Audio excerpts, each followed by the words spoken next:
Hello friends, this is Tanvi Pahuja. Welcome to our channel Only Civil Service. जो हमारा important topic है आज का that is quit India movement. इस lecture series में हम पूरे इस मूवमेंट को पढ़ने वाले हैं। थोड़ा सा रिकॉल करके चलते हैं। लास्ट लेक्चर्स में we have studied about August offer and Cripps proposal. ये वो ऑफर्स थे जो गवर्नमेंट हमको पेश करती है। क्योंकि उसको ज़रूरत होती है उसको हमारे साथ की ज़रूरत होती है इन सेकेंड वर्ल्ड वॉर। ठीक है, लेकिन हम लोग जो हमारे नेशनलिस्ट लीडर्स रहते हैं they rejected each and every proposal. क्यों रिजेक्ट कर देते हैं? क्योंकि British government were still talking about what dominion status which was a concept that was dead as door nail. जो 1940 के समय में आप हमें डोमिनियन स्टेटस देने की बात कर रहे हैं वो तो हम 1920 में ही छोड़ चुके थे। ठीक है, तो यहाँ पर हमारे लीडर्स कहते हैं कि डोमिनियन स्टेटस वाले ऑफर्स तो हमें जम नहीं रहे, हम तो एक्सेप्ट नहीं करेंगे आपके ऑफर्स। फिर इंडियन लीडर्स को लगता है कि this is the perfect time, perfect situation to start a movement. ठीक है, तो मूवमेंट स्टार्ट किया जाता है जिसका नाम होता है क्विट इंडिया मूवमेंट, यानी कि भारत छोड़ो आंदोलन। नाम से ही समझ में आ रहा है कि one of the important demand जो हमारी होगी इसमें that is Britishers you should quit India now, you should leave India immediately. ठीक है, तो जुलाई 1942 में कांग्रेस वर्किंग कमेटी की एक मीटिंग होती है। कहाँ पर? वार्धा नाम की जगह पर। ठीक है, यहाँ पर डिसाइड किया जाता है this is the perfect time to start a movement that was named as Quit India. इस मीटिंग में एक रिजोल्यूशन पास किया जाता है क्विट इंडिया के नाम का, दैट इज भारत छोड़ो। Later, this resolution was ratified on August 8, 1942 in a meeting held at Bombay. एक बॉम्बे में एक मीटिंग हेल्ड हुई जिसमें इस रिजोल्यूशन को मंजूरी दी जाती है। तो ये देखिए आप क्विट इंडिया मूवमेंट का रिजोल्यूशन कैसे पास किया and how all the leaders ratified the starting of this movement. We have to see what were the demands. क्या ऐसी डिमांड्स थी under this Quit India movement जो हमने ब्रिटिश गवर्नमेंट के सामने पेश करी है। पहली demand was immediate end to British rule. Leaders बोलते हैं now you should go, you should quit India. आपका रूल जो है वो इमीडिएटली अब एंड हो जाना चाहिए। अगर हम शुरू से सारे मूवमेंट्स देखते हुए चलें, सबसे पहले हुआ था स्वदेशी मूवमेंट। ठीक है, पार्टीशन ऑफ बंगाल के रीज़न की वजह से वो मूवमेंट स्टार्ट किया जाता है। उसके बाद आता है नॉन कॉपरेशन मूवमेंट। खिलाफत इशू में हमने डोमिनियन स्टेटस की भी कहीं ना कहीं बात करी थी।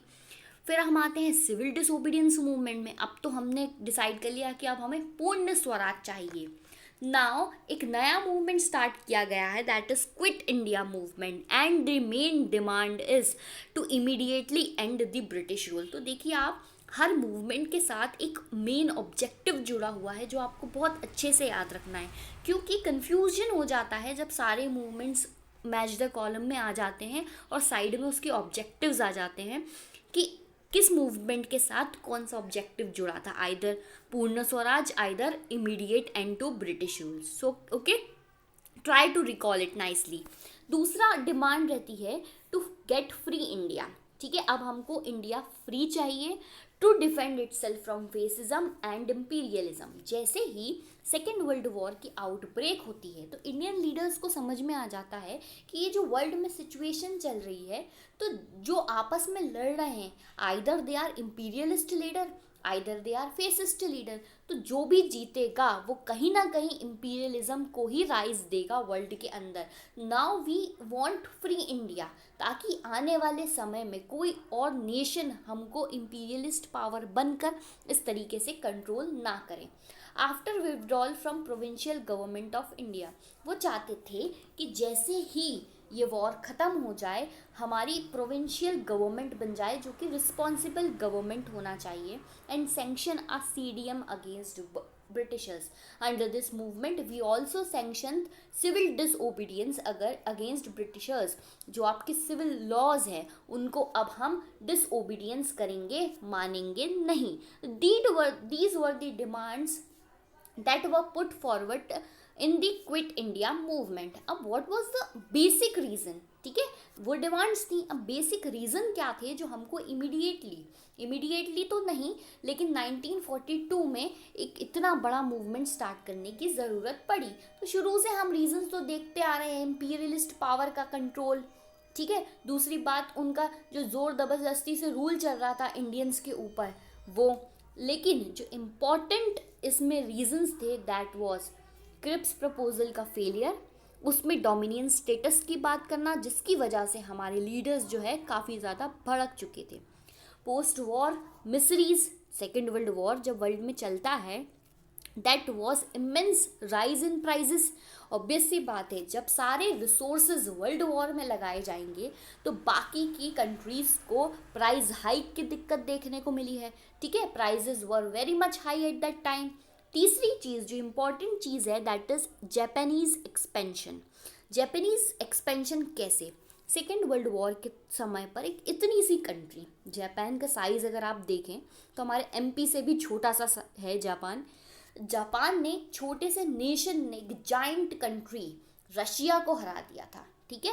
अगर जापान का कंट्रोल इसी तरीके से बढ़ता जाता है तो क्या बढ़ेगा, इंपीरियलिस्ट पावर बढ़ेगा, ब्रिटेन का पावर घटेगा तो जापान का पावर बढ़ जाएगा। दूसरी बात, जापान ने चाइना तक के कुछ एरियाज को अब कंट्रोल में ले लिया था, फॉर एग्जाम्पल मंचूरिया। और अगर साउथ ईस्ट एशिया में देखें, हम इंडिया के साउथ ईस्ट तरफ देखें तो इधर म्यांमार, लाओस, थाईलैंड, इन जगहों पर भी किसका कंट्रोल बढ़ गया था, जापान का कंट्रोल बढ़ गया था। तो इंडिया को तो घेर रहा था जापान, तो that was a fear for us, ठीक है। तो ये भी एक रीज़न था कि now we want free India, हमें हमारा कॉन्स्टिट्यूशन चाहिए, हमारे लीडर्स चाहिए, ताकि कोई और नेशन हम पे वापस कंट्रोल ना कर पाए। एक ये रीज़न था, ये तीनों रीजंस हैं important that led to Quit India movement. तो ये देख लिया हमने रीज़न। इसी बीच गांधी जी ने एक स्लोगन दिया, उनका एक मंत्र सामने देखने को मिलता है, डू और डाई, करो या मरो। इस बार तो गांधी जी ने भी ठान ली थी कि या तो करना है, या तो भारत को आज़ादी दिलवानी है, या मरना है, ठीक है। गांधी जी ने सभी को इंस्ट्रक्शंस देना शुरू किए थे। कई सालों से सिविल डिसोबीडियंस के बाद हम शांत थे, हमने कोई मूवमेंट स्टार्ट नहीं किया, तो हम क्या कर रहे थे, we were building the tempo, ठीक है, we have successfully build a great tempo during this time. और प्रोपोगेंडा चालू कर दिया through campaigns, through newspapers, through magazines and everything, ठीक है। तो यहाँ हमने बना दिया बैकग्राउंड किसका, to start a Quit India movement. तो जैसे ही गवर्नमेंट ने देखा कि ये तो इस बार बड़ा जोरों शोरों से हो रहा है, जो भी हो रहा है, तो 9 अगस्त 1942 में ही शुरुआती तौर पे ही गवर्नमेंट ने हमें रिप्रेस करना शुरू कर दिया। किस तरीके से गवर्नमेंट रोकती है हमें इस मूवमेंट को आगे ले जाने के लिए, ये हम देखते हैं। All the top leaders of Congress were arrested. देखिए शुरुआत में ही सारे वो लीडर्स जो कि इस मूवमेंट को लेड कर रहे थे, फॉरवर्ड थे in this movement, were arrested. Criminal Law Amendment Act 1908, Indian National Congress, Congress Working Committee, इन सारी कमिटीज़ को उन्होंने इलीगल घोषित कर दिया, अनलॉफुल घोषित कर दिया कि ये जो कमिटीज़ हैं आपकी, Indian National Congress main committee जो आप क्विट इंडिया मूवमेंट करा रही है, जिसमें इतने सारे लीडर्स हैं, उसको आप इलीगल घोषित कर देते हैं। बताइए आप, पब्लिक मीटिंग्स को प्रोहिबिट कर दिया।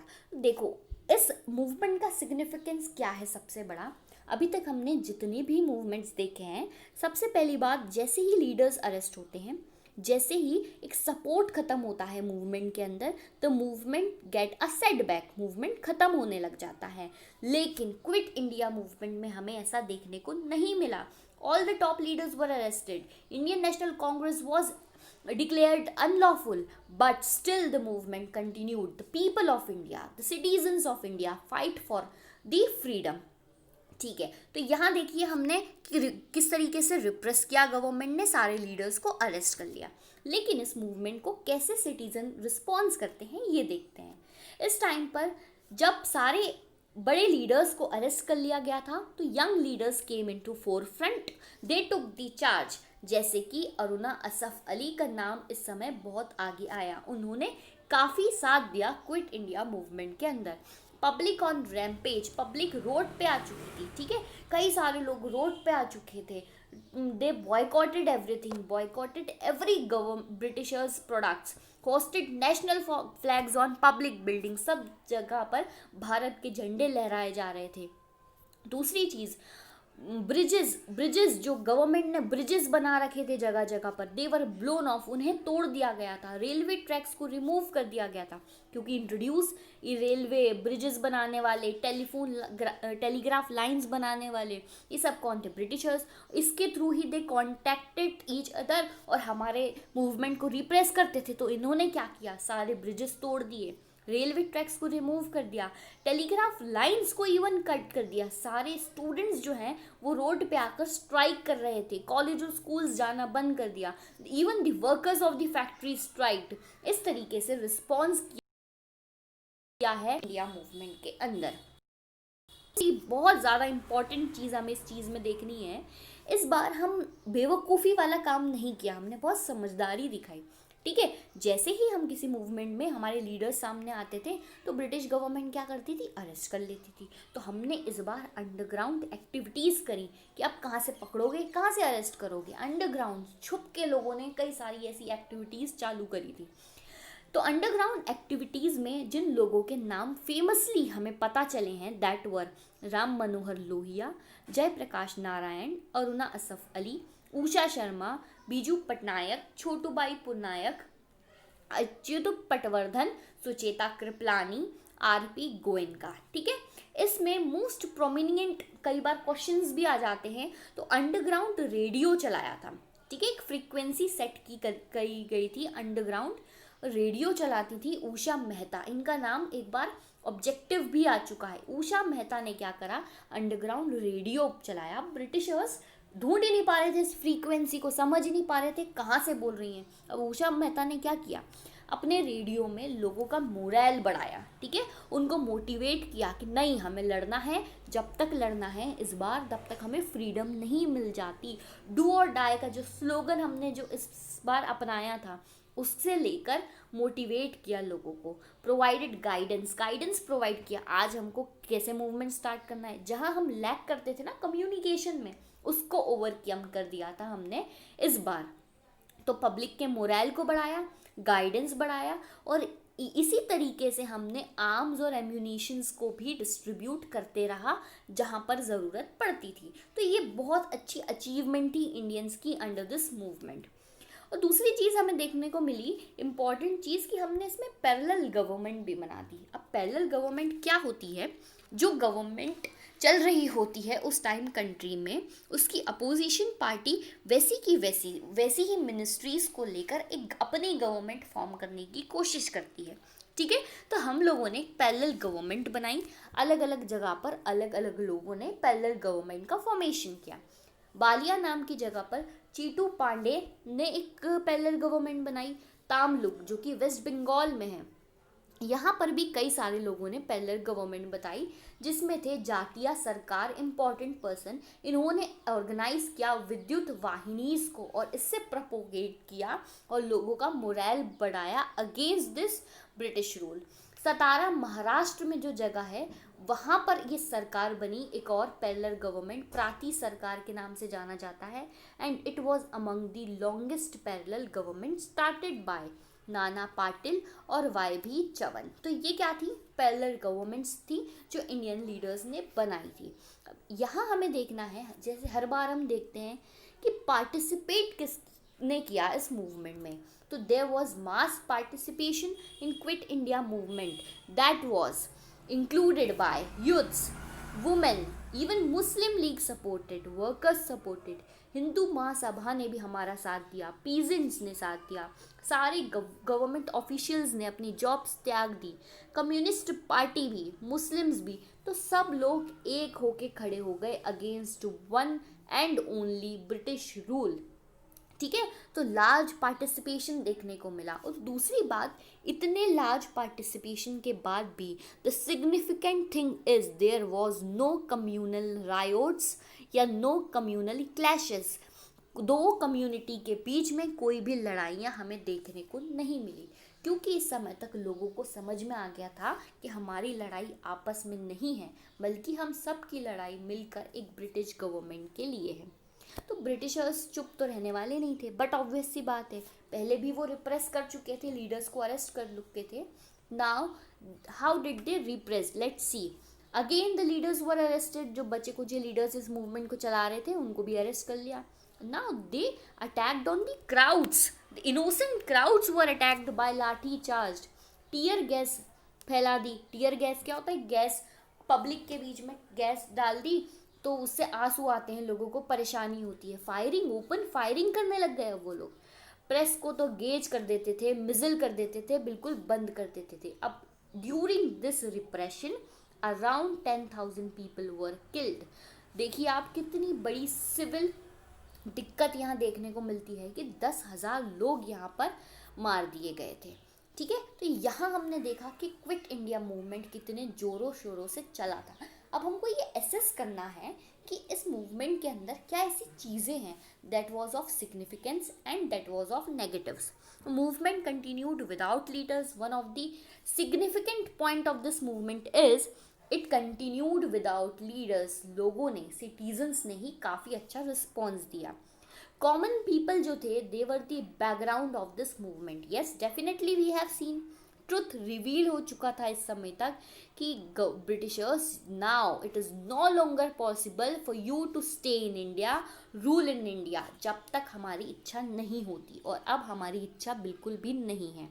आइडियोलॉजिकली, पॉलिटिकली ऑर्गेनाइजेशन थी जो थी हमारी कांग्रेस की, इट वॉज काफ़ी स्ट्रॉन्ग एट दैट टाइम. ठीक है, और इंडिपेंडेंस को हमने बना दिया था इमीडिएट एजेंडा. अब हमको डोमिनियन स्टेटस, पूर्ण स्वराज कुछ नहीं चाहिए. We want complete independence and that should be immediately. ये हमारा एजेंडा था क्विट इंडिया मूवमेंट का. इसी दौरान जब क्विट इंडिया मूवमेंट चल रहा था, रिप्रेशन हो रहा था, 1943 में फेमाइन आता है, भुखमरी हो जाती है वेस्ट बंगाल के सदर्न एरिया में, जिसमें around 1.5 to 3 million people perished. मतलब they were suffered by this famine. Now what was the reason behind this famine? Diverting food for army. Second world war चल रहा था, तो ब्रिटिशर्स ने क्या किया, जो इंडियन फूड्स था उसको डाइवर्ट करने लग गए आर्मी के लिए. देखिए आप, राइस का इंपोर्ट सडनली स्टॉप कर दिया. अब rice was a basic food for Bengalis. आपने राइस के इंपोर्ट को ही स्टॉप कर दिया, जो कहाँ से आता था, बर्मा या साउथ ईस्ट एशिया से आता था. तो राइस का इंपोर्ट स्टॉप कर दिया. There was mismanagement. डेफिनेटली उनका ध्यान तो सेकेंड वर्ल्ड वॉर में लगा था, वो अपनी कॉलोनियल कंट्री को क्या मैनेज करेंगे. There was cases of profiteering. They were only and only focusing on their profit and not the condition of India. ये हमने देखा फेमाइन. नाउ नेक्स्ट लेक्चर में वी हैव टू सी कि इसके आगे क्विट इंडिया मूवमेंट जो हमने स्टार्ट किया है उसकी क्या स्थिति रहती है, आगे क्या कॉन्स्टिट्यूशन डेवलपमेंट्स रहते हैं, and now we are almost close to independence या freedom. To stay connected with me. Thank you guys for supporting us this much that we have made almost 90% of the lectures of modern history. Do support us guys. Do like my videos, share and comment on my videos regarding your feedback. Thank you.